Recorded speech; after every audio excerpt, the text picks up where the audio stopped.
komponen akun real yang kedua setelah harta adalah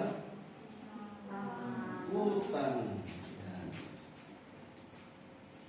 Saya kasih singkatan U saja ya, jangan hutang, biar beda dengan harta. Utang, utang.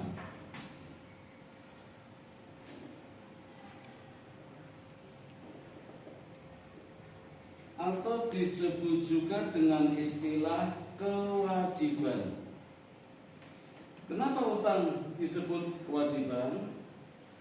Karena harus dibayar, harus dilunasi, wajib dibayar, wajib dilunasi. Maka utang disebut juga kewajiban.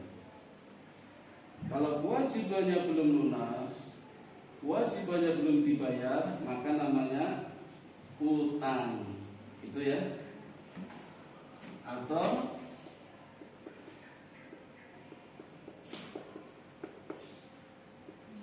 liability.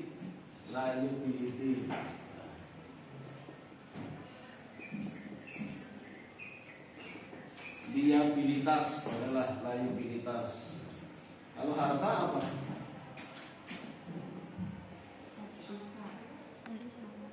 Aset ya, aset atau aktiva.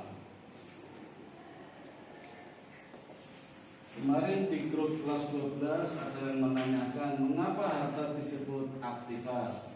Besok coba saya tanya di grup 11. Sudah belum ya? Saya lupa ya. Aset ya, ada 5 ya.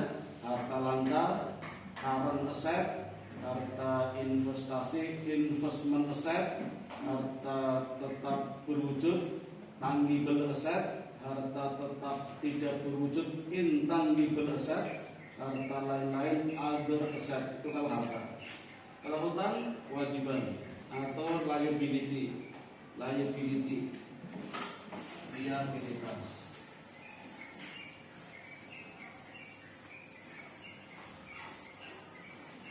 Nah, berdasarkan jangka waktunya, utang dibedakan menjadi 2.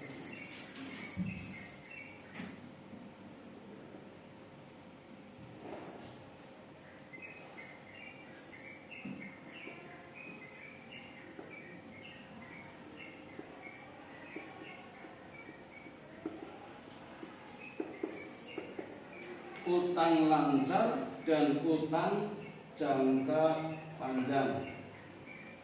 Seperti di harta ya, ada harta lancar, ada harta tetap.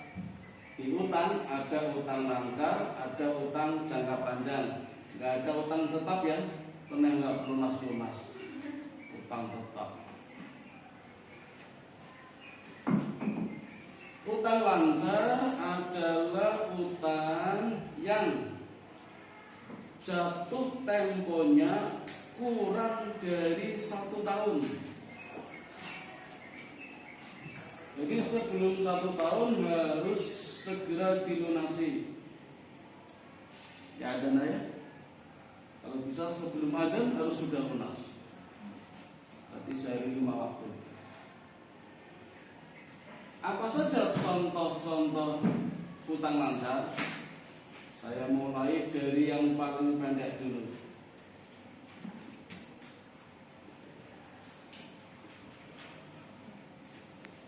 Utang usaha. Utang yang timbul karena melakukan kegiatan usaha.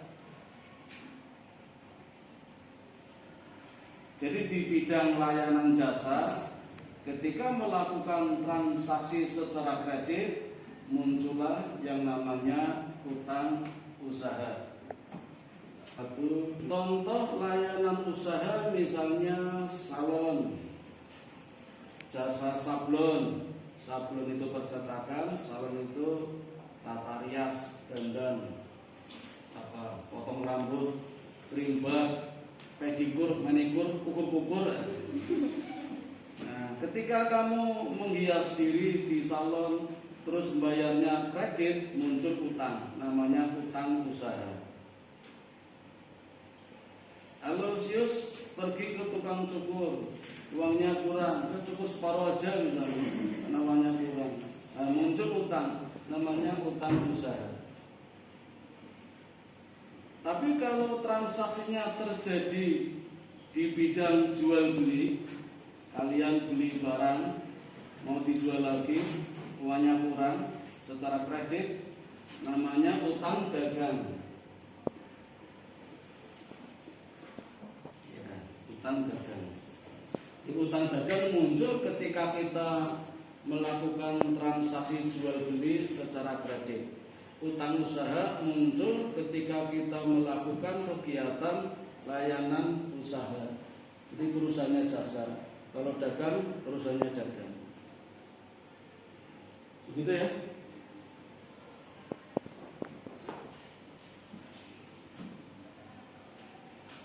Berikutnya yang termasuk utang lancar adalah sini aja ya.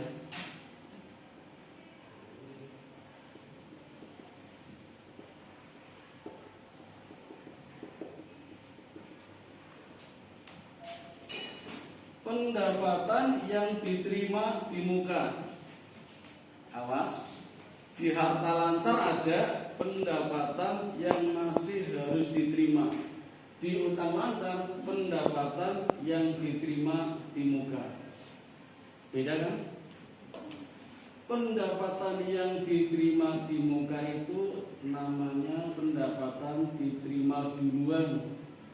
Saya belum ngajar sudah gajian, belum ngajar udah gajian. Berarti samanya utang kan?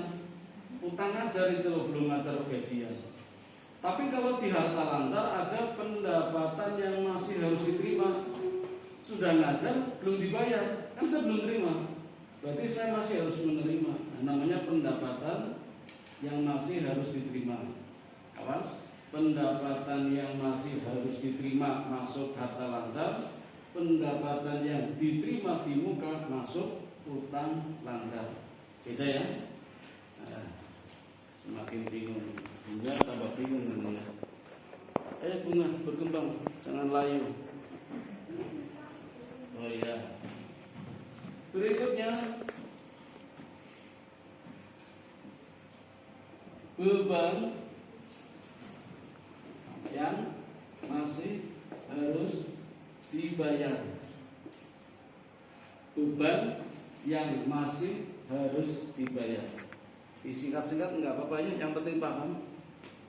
Ya casi ya, kalau ditulis panjang sekali kecil-kecil, singkat saja enggak apa-apa, yang penting paham.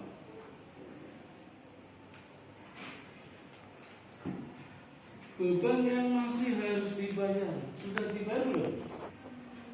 Belum, makanya harus dibayar. Nah itu kan utang loh itu. Selama belum dibayar namanya utang, maka harus bayar. Nah, beban yang masih harus dibayar.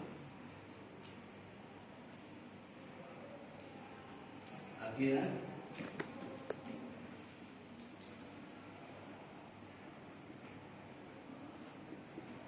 Prolongasi, tulisannya prolongasi, bahasa Belanda ya, bacanya prolongasi. Pinjaman yang berjangka waktu 1 bulan, 1 bulan saja harus dilunasi, nggak boleh 2 bulan, 1,5 bulan nggak boleh. Pokoknya harus 1 bulan harus lunas. Kalau nggak lunas, tidak. Kalau sebelum sebulan lunas, boleh nggak? Oh boleh. Dapat potongan nggak? Tergantung perjanjian.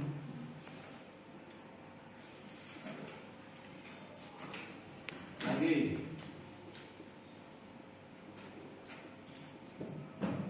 Belening, pinjaman yang berjangka waktu 3 bulan, harus 3 bulan, nggak boleh lebih.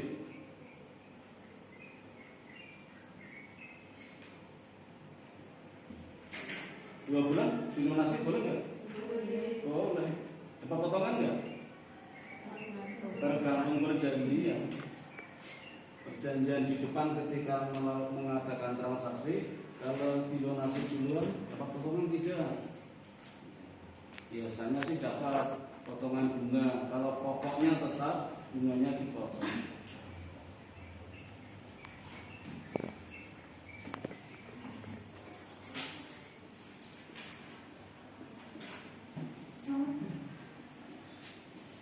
Wesel bayar.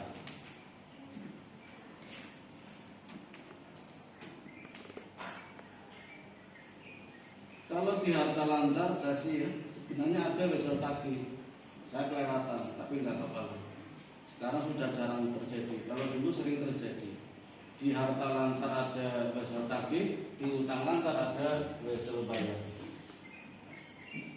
Jadi misalnya Chelsea mengadakan transaksi dengan Delsa, utang piutang, pinjam meminjam, jual beli secara kredit, bukti transaksinya menggunakan wesel.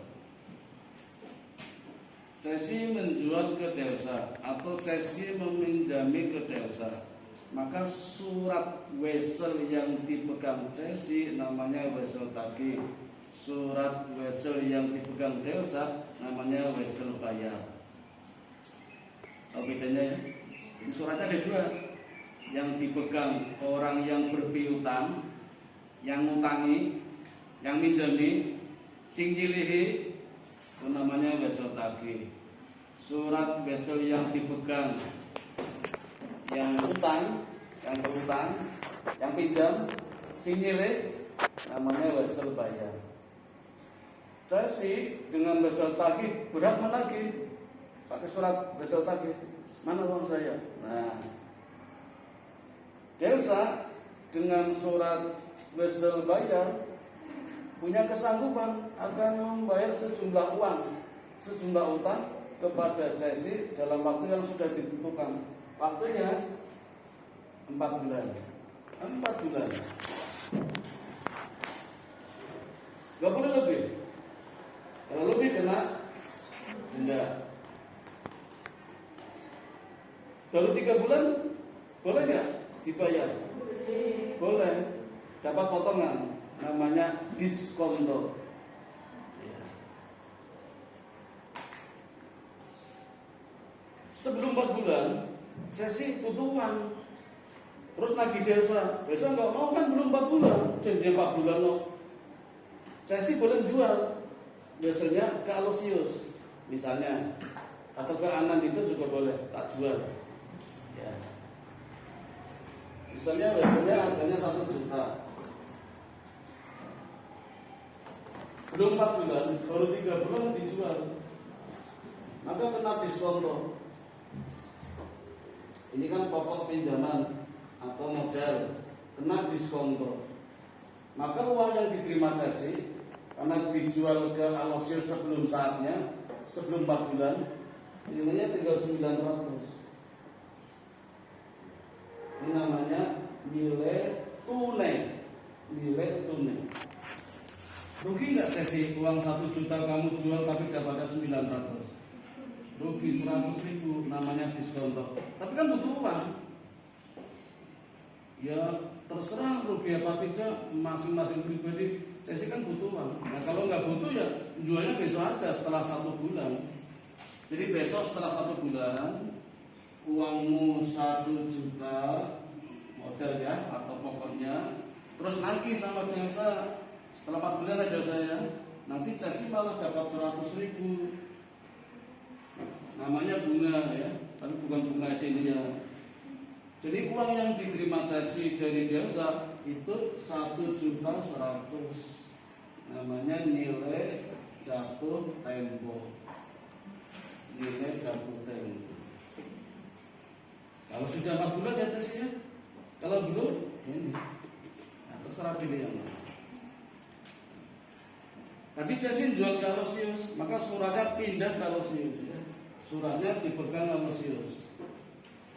Besok Aloysius, halo, kamu nagihnya sama Delsa. Sudah nggak ada urusan sama Chelsea, kan udah dijual. Ya, Aloysius nagih sama Delsa. Delsa bayar sama Aloysius ya. Bayar sama Chelsea kan udah dijual.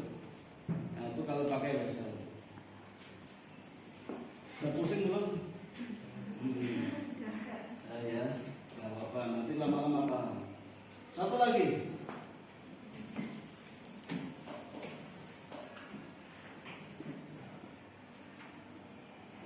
Surat gede. Gadian gitu ya. Yang katanya mengatasi masalah tanpa masalah. Iklannya kan gitu. Walaupun ada yang mengatasi masalah tanpa masalah. Sekarang semuanya bisa digadekan. Kata gomblo, cinta pun bisa digadekan. Ku gadekan cintaku, ku gadekan cintaku. Kata gomblo, tapi orangnya sudah meninggal. Surat gede jangka waktunya 120 hari. 120 hari. Apa bedanya dengan 4 bulan? Kan 4 bulan juga 120 hari ya? Iya, belum tentu. Kan ada yang sebulan 31 hari, ada yang sebulan 30 hari. Apalagi Februari umumnya 28 hari, kadang ada 29 hari ya. Yang datanya 4 tahun sekali, tahun kabisat.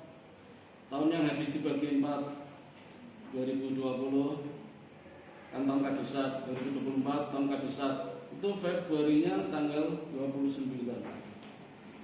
Ada yang lahir tanggal 29 Februari, ulang tahunnya 4 tahun sekali. Kasihan ya. Tapi ngirit. Saya punya murid les privat akuntansi, kuliah di Atmajaya. Rumahnya sini, Misuria 8, belakang Ramen, departemen store. Namanya Eka Putri. Sore hari pas saya ngelesi, ternyata dia sedang ulang tahun. Tapi nggak rame-rame, cukup bagi Indomie satu dus ke tetangga-tetangga. Oh bagus ini, Chinese orang Cina, namanya Eka, Mbak Eka. Saya akrab dengan bapaknya. Bapaknya ternyata pelatih ilmu bela diri kungfu aliran ninjitsu. Sama dengan saya, cuma nggak pernah saya pakai. Nah, sekarang kalau berkelahi sama-sama tangkap polisi ya Mbak. Kalau dulu waktu saya ngajar di SMA Muhammadiyah 2, saya ngajar 7 tahun, sama murid aja berkelahi. Sering ditantang, dulu nggak masalah, sekarang masalah. Coba saya dulu sama Alosius, saya ditangkap, masuk berita guru menganiaya siswa. Coba, padahal belum tentu, mungkin Alosius yang nakal, tapi yang salah kan saya, guru menganiaya siswa. Coba, makanya nggak pernah saya pakai. Saya bisa kungfu, Shaolin, karate, silat, nggak pernah saya pakai. Percuma, ya untuk olahraga saja. Untuk olahraga. Itu ya tahun kabisat. Pakai ini bisa loh. Januari, Februari, Maret, April, Mei, Juni, Juli, Agustus, September, Oktober, November, Desember. Yang jendol 31, yang jegong 30. Kecuali Februari 28, setiap tahun kabisat 29. Jadi 4 bulan belum tentu 120 hari. Maka bedanya kalau wesel 4 bulan, surat gede 120 hari. Dan ada jaminannya. Kamu mau gadekan apa? Laptop bisa, jam tangan yang mahal bisa, perhiasan bisa. Itu untuk jaminan. Tapi kalau motor, mobil, tanah, itu nggak disita tanah, mobil, motornya. Cukup BPKB-nya, sertifikat tanahnya. Kalau nggak bisa dilunasi, baru dilelang. Itu surat gede. Sudah ya? Inilah contoh-contoh dari utang